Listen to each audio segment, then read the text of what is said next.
Oi pessoal, aqui é a Carol, professora da Sala de Leitura Madalena de Cabelo da Escola Municipal Isabel Mendes. E aí, como é que foi o recesso? Vocês aí, né, estão trabalhando, estão se cuidando, usando máscara. Vamos continuar tomando cuidado, todo cuidado é pouco nesse momento, não é verdade? Estamos voltando agora com as nossas aulas, com as atividades pelo Facebook da escola.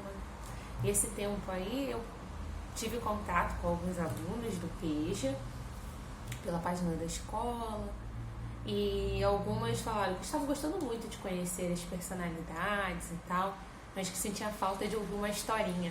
Então hoje eu tô aqui pra gente começar, né, pro nosso retorno. Escolhi uma história para compartilhar com vocês. E essa história aqui é muito bonita. E a primeira vez que eu a li, lembrei logo de vocês aí, do pessoal do PEJA. Uma história aí pra gente pensar, não desanimar dos estudos, não esquecer os nossos sonhos. Antes de começar a contar a história, então, ó, Letras de Carvão, é da Irene Vasco, com ilustrações do Juan Palomino. Eu vou começar lendo para vocês um texto da escritora que veio no final do livro e que diz assim: o que se transforma, o que permanece. No meu país, a Colômbia, assim como em boa parte dos países da América Latina, entre os quais o Brasil, a cultura e as regras comunitárias foram sendo transmitidas pela tradição oral. As palavras narradas e cantadas nas reuniões ou nas cantigas de niná pareciam suficientes até pouco tempo atrás. Ler e escrever não eram prioridades, principalmente nas comunidades afrodescendentes, localizadas nas zonas rurais mais remotas e de difícil acesso. Menos prioritárias ainda quando se pensava nas mulheres, das quais se esperava apenas que cuidassem de suas casas e ajudassem nos trabalhos da roça. Então ela está falando aqui que no país dela, né, na Colômbia, assim como em muitos países da América Latina, e aí ela lembra aqui como no próprio Brasil, a cultura, né, foi sendo transmitida por histórias, cantigas de niná, de geração em geração, mas que ainda hoje muitas pessoas têm dificuldade de ler e escrever, principalmente no campo rural, né? Aquelas pessoas que trabalham com o solo, plantar, colher, com os animais. Como ela fala aqui, né, nas comunidades, nas zonas rurais, e principalmente aquelas que são de afrodescendentes, de pessoas negras, né? De como se acha que nesses lugares não é necessário cuidar da educação, principalmente da educação das mulheres, né, que a elas está destinada a casa. No final do século XX, a consciência de que a alfabetização era um direito básico de todos começou a despertar e a se difundir. As escolas, aos poucos, foram se multiplicando. Novas bibliotecas surgiram e, finalmente, os habitantes dos povoados e cidades mais distantes puderam ter acesso a pequenas coleções de livros. Desde então, nós, como batalhões de formadores de leitores, pudemos chegar aos povoados longínquos, munidos de nossas sacolas carregadas de livros, e nos reunirmos com mães e bibliotecárias comunitárias que antes contavam histórias e cantavam, e que agora também podiam ler em voz alta. Essas mulheres aprenderam a ler as letras das palavras com as quais conviviam em seu cotidiano, nos sacos de farinha, que traziam os nomes dos fabricantes e que, depois de reciclados, transformavam-se em roupas para as crianças. Durante anos de andanças de curso em curso, fui recolhendo as histórias de leitura dessas mulheres. Suas palavras me comoviam e me enchiam de esperança. Eu as ouvia, anotava em meu caderno tudo o que escutava e lhes pedia emprestadas essas lindas experiências de vida de quando chegaram ao mundo das letras. Assim como as pequenas tranças nas cabeças das mulheres africanas lembram os pequenos caminhos da mata que um dia guiaram os escravos em suas fugas, eu mesma trancei as histórias que essa nova geração de leitoras me contou. O povoado onde se passa Letras de Carvão chama-se Palenque, que em português é o mesmo que quilombo. em homenagem aos primeiros povoados formados pelos escravizados que conseguiram fugir do cativeiro. Gostaria de agradecer a Carmen Antônia, bibliotecária da Biblioteca Comunitária da Alegria, e a todas as mulheres anônimas do meu país que se transformaram em leitoras, mas ainda guardam e transmitem as palavras dos mais velhos que se reuniam em volta dos fogões a carvão, agora cada vez mais raros, mantendo aceso o fogo da tradição. Olha que bonito, né? Ela fala que a história que está nesse livro, ela colheu de histórias reais, que ela pedia permissão, então, essas novas leitoras para registrar suas histórias, porque ela ficava muito emocionada com as pessoas mais velhas, com as mulheres, aprendendo a ler, descobrindo o mundo dos livros, o mundo das letras. Mas agradece aqui a todas essas mulheres que continuam passando a cultura na forma oral e na forma escrita. Então vocês vejam, né? Ela acha muito importante, fala do direito de todo mundo aprender a ler e escrever, mas também não esquece da importância das coisas que foram aprendidas através da palavra, das cantigas, das histórias, das memórias, né? Essa herança cultural que tem que ser passada adiante. Então vamos conhecer agora Letras de Carvão.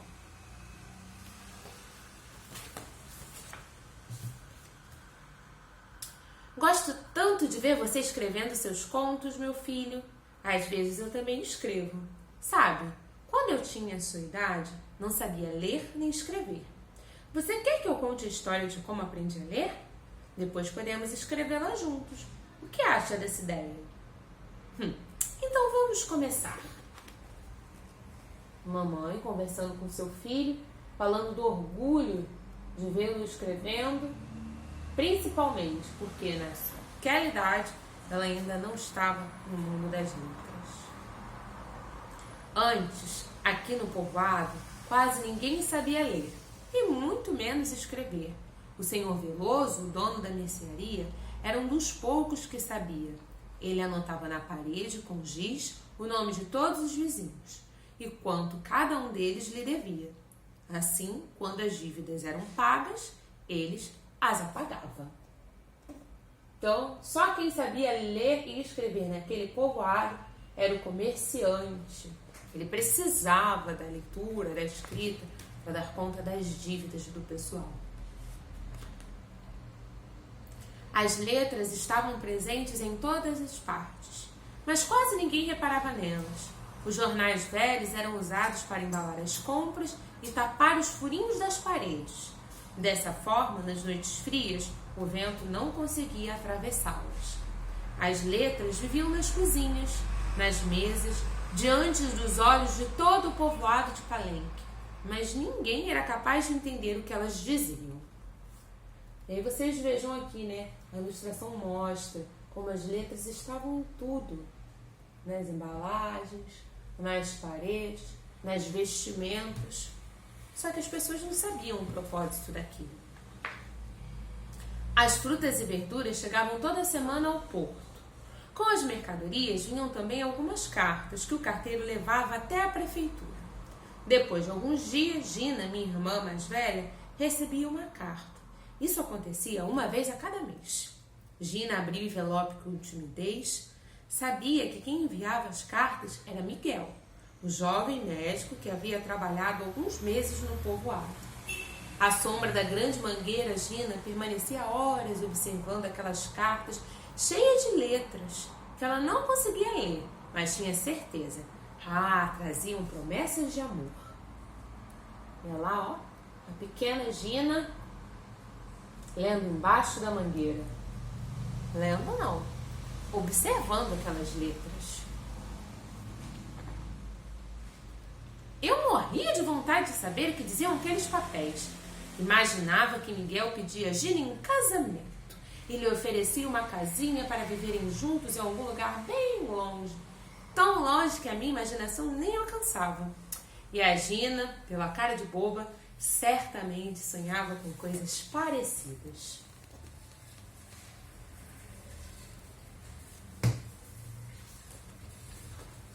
A verdade é que nenhuma de nós podia ler o que Miguel escrevia.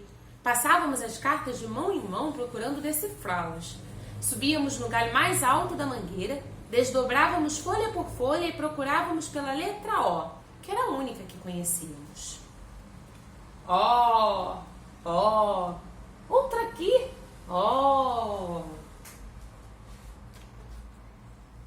Aquelas cartas se tornaram uma obsessão para mim. Queria decifrar o que as letras diziam para contar a Gina.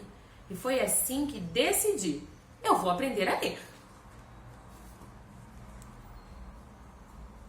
E a vida seguia em Palenque. Ai, o que está escrito aqui? Eu perguntava ao senhor Veloso sempre que podia. Eu posso ensinar você a ler se você me ajudar na mercearia. Ajudar a fazer o quê? Ora, tantas coisas. Empacotar os grãos, pesar o arroz, o feijão, o milho. Cada saco deve pesar 1 quilo, hein? Nem mais, nem menos.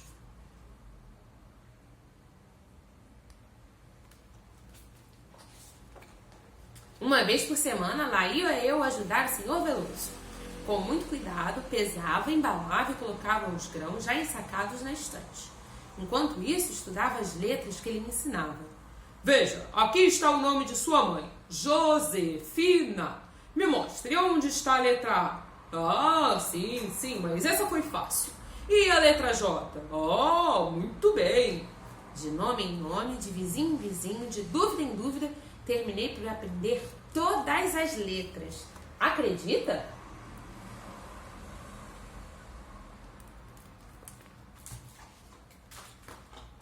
Ao cair do sol, eu brincava que era o senhor Veloso. Gina se sentava ao meu lado e algumas vezes meus irmãos e os vizinhos se juntavam a nós. Então eu pegava um pedaço de carvão da cozinha e escrevia as palavras no chão, pedindo para que eles descobrissem as letras. Quero ver! Onde está a letra G de Gina? E onde está C de cão? Ai, Gina, com vontade de aprender para poder ler as cartas de Miguel, se esforçava para encontrar todas elas. Eu já sei onde está, inclusive sei onde está P de pote.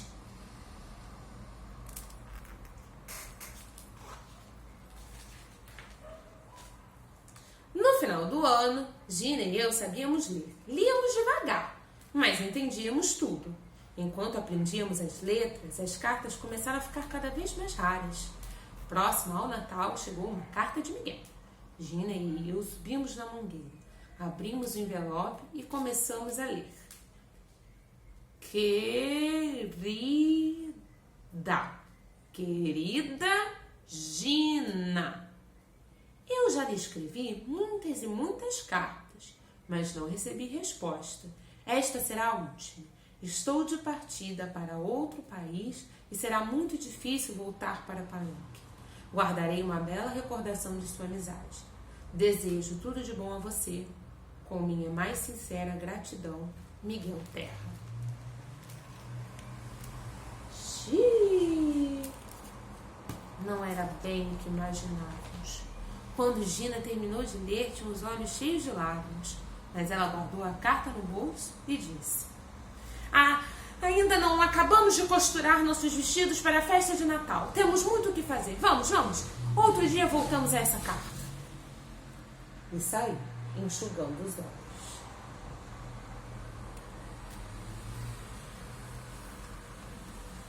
Durante a festa, Gina conheceu João José. Mas essa é outra história. E eu, toda orgulhosa, recebi o mais lindo presente que alguém me havia dado. Meu primeiro livro de contos. O senhor Veloso havia encomendado para mim. Neste Natal eu me senti a menina mais feliz do mundo. E assim que a festa terminou, li o livro em voz alta para todas as pessoas do meu povoado.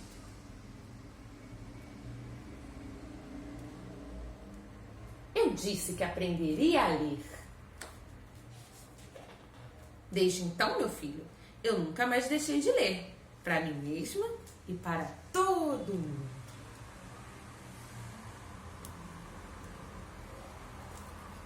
Viram, pessoal? Essa história é muito bacana, né? E como eu falei para vocês no início, é uma história inspirada em histórias reais de mulheres, né?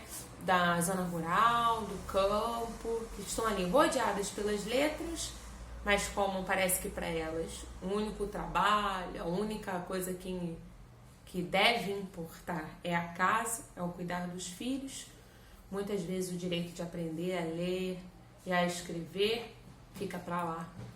Mas aí, ó, ela não desistiu. Aprendeu e ensinou a todos do seu povoado. E nunca mais parou de ler. Vocês aí que ainda estão lendo devagarzinho, não fiquem tristes.